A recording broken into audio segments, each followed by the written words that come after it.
nal thế nhá anh nal mi class ke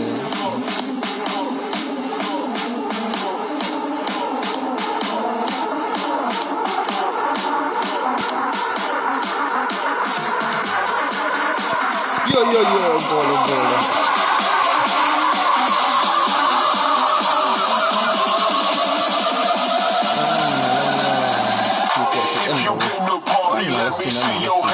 Aban Rupi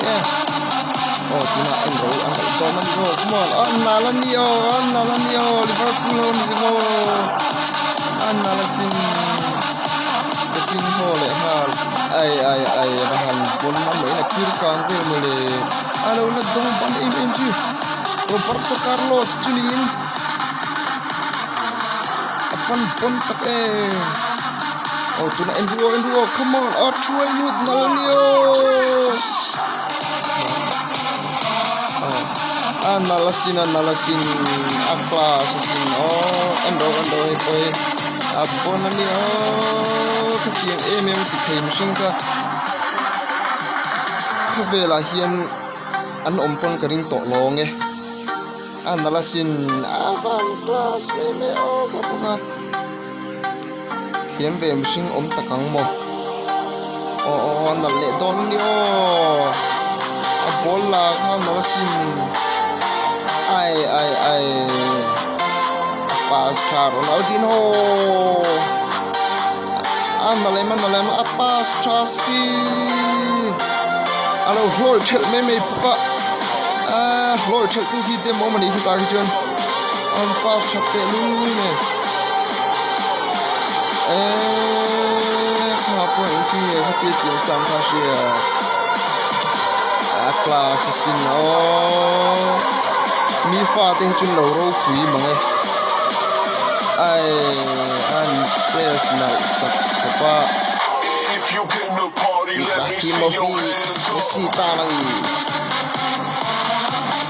I have been track sak luto ga gol pha reng hoka ai him sang lo do saka ka pas tak ni ange ani angem ka ti ati sul bang me ke na lo ban ni me the ni na bang ang hing na ti sak le kha po ang pro pi ka among do ole mo Valencian don rin pasa parcial pasa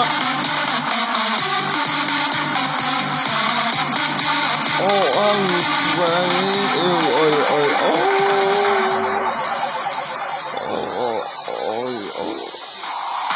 ole tuna ki gol chance na ya tuna lungmora akhai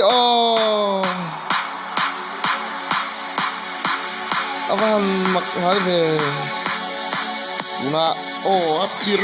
sak lutuk achip vele hanani pon an chip ve ni hi chu double chip in a goal ani kharo Peter mai ai Torres Gerrard ai ake kha arangasin nakku hui thanio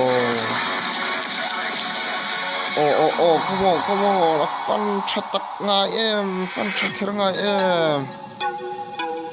ro pui tak thu bolan vahan